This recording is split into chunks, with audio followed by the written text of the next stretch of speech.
Swola, swola, swola, swola.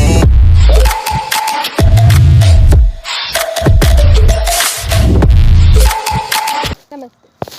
आज हमारे साथ हैं एक ऐसी हस्ती जो मेरठ की द फेस ऑफ कराटे है। इन्होंने ना सिर्फ हिंदुस्तान में बल्कि विदेशों में भी अपना परचम फैलाया है और हिंदुस्तान का नाम गौरवान्वित करा है।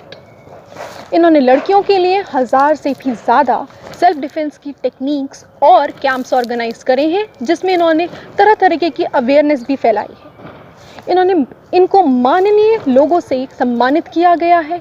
इनके अवार्ड्स, सम्मानों की और प्राइजेस की अगर गिनती करें तो वो ज़रा बचकाना सा लगेगा। तो चलिए हम आज बात करते हैं हमारे karate expert mister Sunil sir से, जो कि आज हमें बताने वाले हैं अपनी जर्नी के बारे में, और दूसरा आजकल कराटे को किस तरह और किस नज़रिए से लिया जा रहा है। वेलकम सर, हमारे चैनल पर आपका स्वागत है।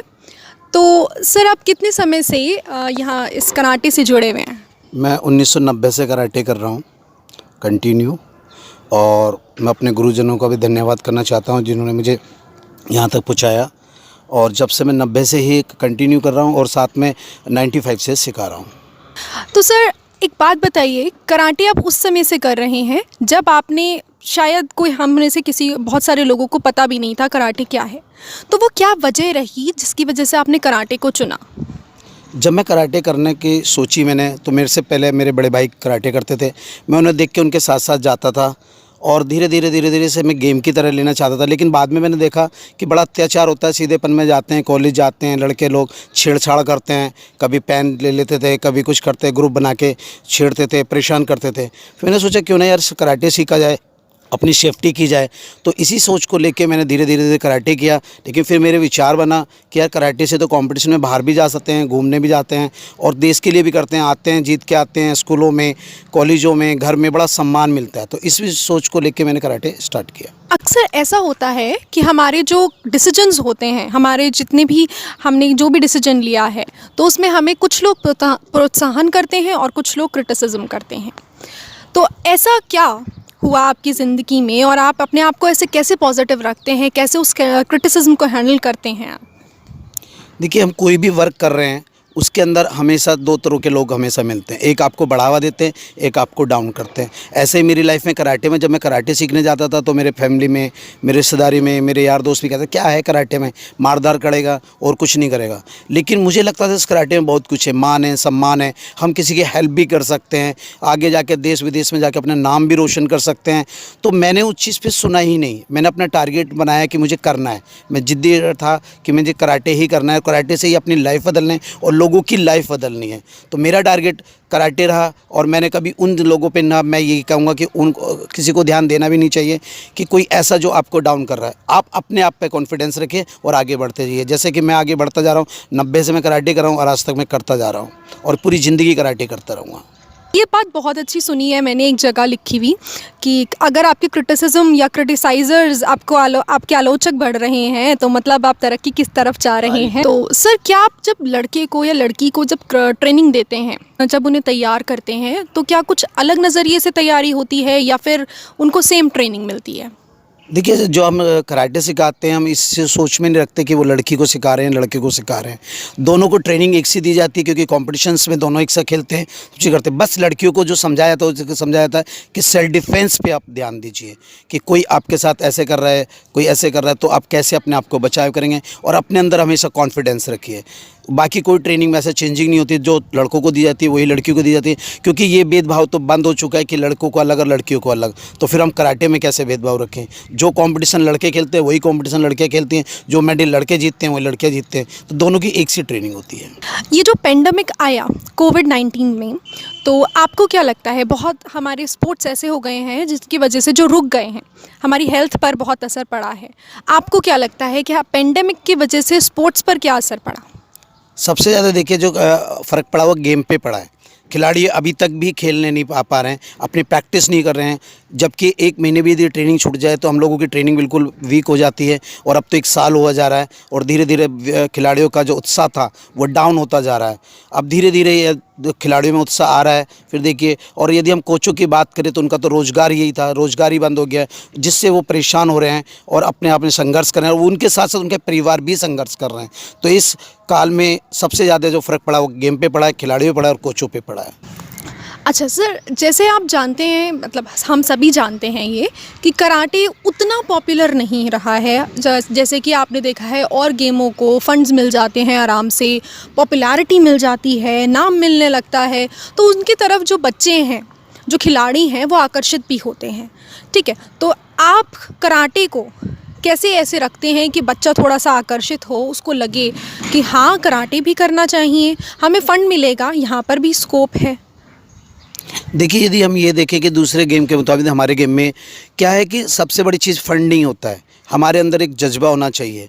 हम लोग कराटे करते हैं, कराटे के सीख के हम दूसरों को सिखाते हैं, वो अपनी रक्षा कर सकता है। ख़ासतौर पर बेटियों के साथ इतना क्राइम दिन पे दिन बढ़ता जा रहा है, वो बेचारे घर से निकलने में डर रखते हैं, माँ बाप को सहारा लेते हैं, भाइयों को सहारा लेते हैं। लेकिन एक कराटे के ऐसा गेम है, मार्शल आर्ट एक ऐसा गेम है जिसके अंदर हम लोग कॉन्फिडेंसर हो जाते हैं, उसको सीख के कि हम सड़क पे बाहर जाके अपनी रक्षा कर सकते हैं, दूसरों की रक्षा कर सकते हैं, अपने परिवार की। हम भी एक जो खुल के वर्क कर सकते हैं। बाकी गेम के अंदर मैं ये नहीं कहता गेम सभी बेटर होते हैं, लेकिन चॉइस होती है कि हम किस लाइन है। हमारे कराटे के अंदर हमने देखा कि इसको रोज़गार भी ले सकते हैं हम लोग, साथ में टीचिंग भी कर सकते हैं, और साथ साथ हम दूसरों को भी हेल्प कर रहे हैं, आगे बढ़ाने में प्रोत्साहन कर रहे हैं। तो सबसे अच्छा काम हम दिल से कर रहे हैं कि हम दूसरों की हेल्प कर रहे हैं। बाकी गेम में हम सिखा के टीचर बन के खिला तो सकते हैं, लेकिन रोड पे बेटियों की या किसी की हेल्प नहीं कर सकते। उन गेम से हम सिर्फ आगे बढ़ सकते हैं, पैसे से आगे बढ़ सकते हैं। सरकार से वो अलग है कि हमारी सरकार हमारे गेमों के लिए फैसिलिटी नहीं दे रही है, लेकिन फिर भी हम इस उम्मीद में जीते कभी तो मिलेगी। लेकिन हमें सबसे बड़ी खुशी ये है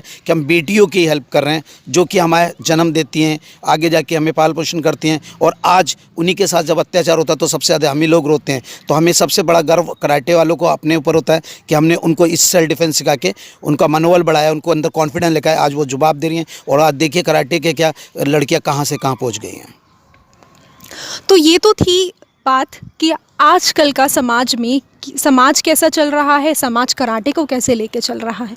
अब थोड़ा जान लेते हैं कि हमारे साथ जो हमारे गेस्ट हैं, जो the face of karate mister Sunil sir हैं, इनकी जर्नी अब तक की कैसी रही और कैसे शुरुआत हुई इनकी, और अब इन्होंने क्या क्या अचीवमेंट्स कर लिए हैं। मैंने जब कराटे सीखना शुरू किया था तो मैं इसे नॉर्मल गेम की तरह ले रहा था, लेकिन इसके अंदर जब मैंने देखा कि भी कराटे सीख के खाली सेल्फ डिफेंस कर सकते हैं, लेकिन फिर मुझे लगा नहीं यार, हम बाहर भी जा सकते हैं, घूम भी सकते हैं, खेल के भी आ सकते हैं। लेकिन सब जगह अब फाइनेंस एक ऐसी चीज़ होती है। मैंने देखा कि हम लोग प्रैक्टिस करते थे, मैं खुद प्रैक्टिकल इस चीज़ का हूँ कि हम लोग प्रैक्टिस करते थे, लेकिन उस समय की स्थिति हमारी ऐसी नहीं थी हम खेलने जा सकते हैं। लेकिन हम अब पूरी प्रैक्टिस करते थे, लेकिन बाकी टीम हमारी जाती थी, हम ही कुछ लोग थे जो नहीं जा पा रहे थे, और हम लोग खुद अपने मन मार के बैठ जाते थे। बाद में हमें लगता था यार ये कब तक होगा, हमारी कोई हेल्प ही नहीं करता, सरकार भी हमें कुछ ऐड नहीं देती, पेरेंट्स हमारा इतना खर्चा नहीं कर पाते हैं, तो फाइनेंसर की बड़ी प्रॉब्लम थी। तो मेरे दिल में एक क्वेश्चन उठता था कि मेरे जैसे तो बहुत सारे हैं जो अपने मन में करते हैं। मैंने फिर कसम खाई कि मैं इसी से कमा के और खिलाड़ियों को आगे बढ़ाऊँगा, और मैं एक दिन एक इतना बड़ा कोच बनूँगा कि मैं लोगों की हेल्प करूँ। आज मेरी कोई हेल्प नहीं कर रहा, लेकिन मैं लोगों की हेल्प करूं। तो वही नर्जरिंग मेरे दिमाग में बैठी, और मैं धीरे धीरे इसको सिखाना शुरू करा। इससे जो भी अर्निंग आती थी मैं उसमें से कुछ % खिलाड़ियों के ऊपर खर्च करता था, और आज धीरे धीरे मैंने बेटियों के लिए इतना किया कि मैं बेटियों के लिए फ्री कैंप कराता हूँ। ज़रूरतमंद लड़कियों को फ्री, चाहे वो लड़की हो लड़का हो, सबको फ्री ट्रेनिंग देता हूँ, अपने खर्चे से आगे बढ़ाता हूँ। एक संस्था का मैंने ऑर्गेनाइज किया, जिस संस्था के थ्रू हर साल हम लोग बेटियों के लिए, बेटों के लिए फ्री कैंप पे उनको प्राइज़ जो हमसे हो सकता है, टूर्नामेंट कंपटीशन हम लोग फ्री कराते हैं, और उसका खर्चा पूरी हमारी संस्था उठाती है। मुझे सबसे बड़ी खुशी जब मिली थी कि जब हम 2000 में कुल्लू मनाली गए और वहाँ पे जैपनीज़ मास्टर से ट्रेनिंग ली, क्योंकि हमें लगता था कि जैपनीज़ ट्रेनिंग कराटे कहीं नहीं है। लेकिन जब हमने 2000 में कुल्लू मनाली के अंदर कराटे सीखा, जैपनीज़ मास्टर को देखा, तो हमें लगा यहाँ तो कराटे का बहुत बड़ा फ्यूचर है। तो जब से हमने अपने दिल में ठानी, और मेरा लक्ष्य हमेशा यही रहा कि ज़रूरतमंद की मदद करना, और जो मैं करता आ रहा हूँ, हर साल एक टूर्नामेंट भी कराता हूँ, लड़कियों के लिए फ्री टूर्नामेंट भी करता हूँ, साथ में कैंप पे लगाता हूँ, और लड़कियों को अब तक मुझे ध्यान नहीं कितनी लाखों, मतलब लाखों में ही मैंने लड़कियों को ट्रेंड किया है। और बड़ा अच्छा लगता है जब लड़कियां मुझे आके कहती हैं सर आज हमने एक लड़के को जवाब दिया है, उसने मुझे छेड़ा, मैंने उसको जवाब दिया है। तो बड़ी खुशी मिलती है पेरेंट्सों से भी और उनसे भी। तो कराटे ना सिर्फ आपको और आपकी लड़कियों को, आपके बच्चों को सिर्फ और सिर्फ खेल की तरह तैयार कर रहा है, खिलाड़ियों की तरह तैयार कर रहा है, बल्कि उनको एक आत्मविश्वास देने की, अपनी सोसाइटी में जो गलत हो रहा है उसके खिलाफ लड़ने की और खड़े रहने की भी शक्ति दे रहा है। अगला सवाल है कि गवर्नमेंट की इतनी सारी स्कीम्स आ रही हैं हमारी लड़कियों की सुरक्षा से, तो सवाल एक उठता है कि क्या वो सच में कारागार हो रही हैं, सच में एम्प्लाई हो पा रही हैं हमारी सोसाइटी में। आपसे इसलिए पूछना चाहूँगी क्योंकि आप एक कड़ी हैं गवर्नमेंट की और उन लड़कियों के बीच में। जो चीज़ ये गवर्नमेंट ने इशू की है बहुत अच्छी की हैं। इससे क्या होता है कि गवर्नमेंट की स्कीम में पेरेंट्स भी सपोर्ट करते हैं और लड़कियां भी सपोर्ट करते हैं, स्कूल भी सपोर्ट करते हैं। जैसे हम लोग अपना फ्री टूर्नामेंट कैंप लगाते हैं तो उसमें पेरेंट्स क्या होते हैं बेटियों को भेजना पसंद नहीं करते हैं। मैं भी हर बार लगाता हूँ, हर 3 महीने बाद लगाता हूँ, लेकिन बेटियों को भेजने में हिचकिचाते हैं पेरेंट्स, पता नहीं कैसा होगा। लेकिन जब स्कीम गवर्नमेंट के थ्रू आती है तो कॉलेज भी हमें इम्प्रूव करते हैं और हमारा बढ़ावा देते हैं। हम स्कूल टू स्कूल जाते हैं, NGO के थ्रू भी जाते हैं, जैसे बेटी बचाओ बेटी पढ़ाओ, उसके तहत क्या ना लड़कियों को इतना बढ़िया मिलता है मौका, क्योंकि स्कूल उसको सपोर्ट कर रहा है, पेरेंट्स उसको सपोर्ट कर रहा है। और हम लोगों को सबसे बड़ा हमारी दिल की ख्वाहिश पूरी होती है कि जो हम बेटियों को आगे बढ़ाने के लिए, उनको ट्रेनिंग देने के लिए हम जाते हैं, तो हमें बड़ी खुशी मिलती है जब बेटियाँ तैयार होती हैं, उसे सीखती हैं और उससे उसका डेमोस्ट्रेशन वहीं का वहीं दिखाते हैं।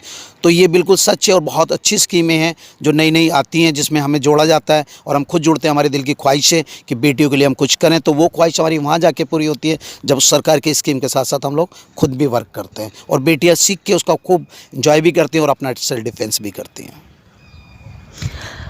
तो मतलब कंक्लूजन ये निकलता है कि जो गवर्नमेंट की स्कीम्स हैं वो सच में काम कर रही हैं, क्योंकि हमने देखा तो है, पर जब बात आती है कि सच में काम कर रही हैं, कोई सिखाने वाला है या नहीं, तो मतलब ऐसे जो लोग होते हैं, जो हमारे ऐसे कोच होते हैं, हमारे टीचर्स होते हैं, ये जो कड़ी हैं ये बताते हैं कि हाँ ये काम चल रहा है सच में। अभी हाल ही में जैसे नारी शक्ति मिशन चल रहा है, इसके अंदर कमिश्नर मैम हैं, DM साहब हैं और भी अधिकारी हैं जिन्होंने ये चलाया, बहुत अच्छा कर रहे हैं। गांव गांव जाके, शहर शहर जाके, जिसमें हम लोग भी जाते हैं, हमें भी बहुत अच्छी सपोर्ट मिलती है। और बेटियां क्या, अब तो महिला भी सीख रही हैं। हम लोगों ने भी प्राइवेट में भी कैंप लगाया था, तो वहाँ पे महिलाओं ने भी बहुत अच्छा रिस्पॉन्स दिया है, क्योंकि अब जागरूक आ गया लड़कियों में कि हम खुद करेंगे। और लड़कियों के साथ साथ महिलाओं में भी, उनके माँ बापों में भी, उनकी मम्मियों में भी जागरूक आ गया कि हम भी कुछ करके दिखाएंगे। तो ये स्कीम बहुत अच्छी है और मैं तो चाहता हूँ कि चलती रहे और हम लोगों को ऐसा मौका मिलता रहे कि हम लड़कियों के लिए और महिलाओं के लिए कुछ कर सकें। कर रहे हैं। तो सर जो आप कैंप लड़कियों के लिए ऑर्गेनाइज़ कराते हैं तो उसमें ऐसा क्या सिखाते हैं जिसकी वजह से लड़कियां अपनी रक्षा कर पाती हैं? आप किस चीज़ से लड़कियां अपना बचाव कर सकती हैं? आप क्या सिखाते हैं उसमें ऐसा? देखिए, सबसे पहले तो हमें लड़कियों का ना इंटरेस्ट जगाना होता है कि वो कराटे सीखें, क्योंकि कराटे के नाम से ही लड़कियां डरने लगती हैं कि कराटे हम नहीं सीख पाएंगे, हम नहीं जाएंगे ग्राउंड में, क्योंकि हमें शर्म आती है, हिचक आती है, हम नहीं ये कर पाएंगे। तो उनके अंदर सबसे पहले हमें जो जगाना है वो इंटरेस्ट जगाना है। तो आजकल जो कोर्सेज चल रहे हैं वो इतने सॉफ्टनेस चल रहे हैं कि हम बैठे बैठे भी अपना सेफ्टी कर सकते हैं। जैसे हम लोग फिजिकल एक्सरसाइज घर में जो वर्क करते हैं उनको उन एक्सरसाइज हम लोग कराते हैं और साथ में उनको दिखाते हैं कि इन एक्सरसाइज से हम बैठे बैठे हैं, हाथ घुमा रहे हैं, हम लोग गर्दन घुमा रहे हैं, पैर चला रहे हैं, इन्हीं से अपना बचाव हो जाता है। और साथ में हमारी फिटनेस हो रही है, क्योंकि आमतौर पे आजकल फ़िट रहना तो सभी को ज़रूरी है और हर लड़की को लगता है कि मैं सबसे ज़्यादा फिट रहूं। तो उनको वो फिटनेस एक्सरसाइज सिखाते हैं और जब एक्सरसाइज के अंदर हम उनको सेल्फ डिफेंस सिखाते हैं, उनको बताते हैं कि आप इन्हीं से क्या ना अपना सेल्फ डिफेंस कर सकते, तो उनको बड़ा क्रेज आता है और धीरे धीरे वो लोग इतना अच्छा करने लगते हैं। तो वो उस अकॉर्डिंग होते हैं, क्योंकि उनको पता है ये तो एक्सरसाइज है, ये तो हम रोज़ करते हैं।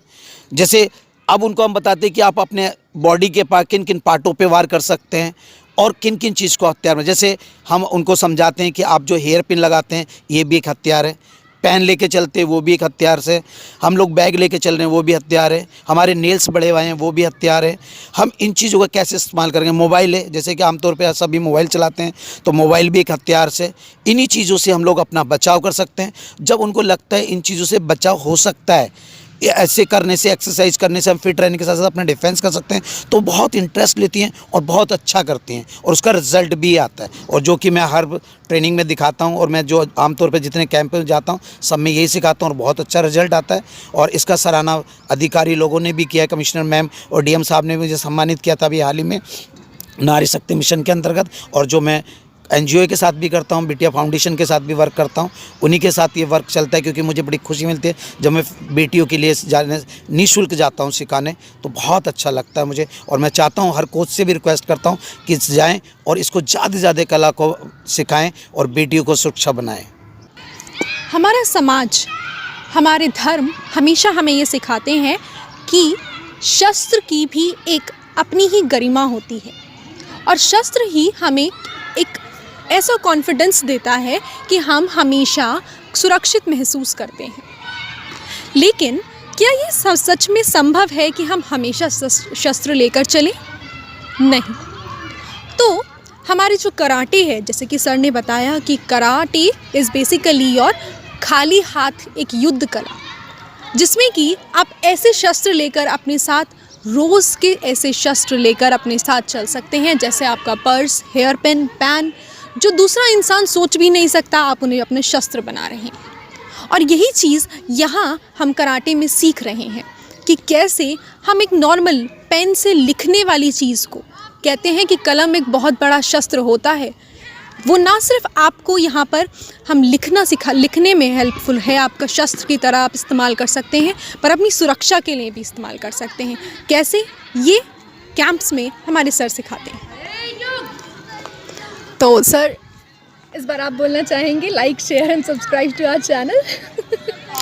इसे मैं चाहूँगा कि इस चैनल को लाइक करें क्योंकि ये बहुत अच्छा वर्क कर रहे हैं कि कोचों के पास जाके ये हर किसी के काम नहीं होता है कि भाई जाके उनका उत्साहवर्धन करें। और इस चैनल को मैं चाहता हूं कि लाइक ज़रूर करें, शेयर ज़रूर करें, जिससे कि ये आगे बढ़ें और ऐसे ही आगे बढ़ के बेटियां हैं तो आगे बढ़ते रहेंगे और हमारा नाम रोशन करते रहेंगे।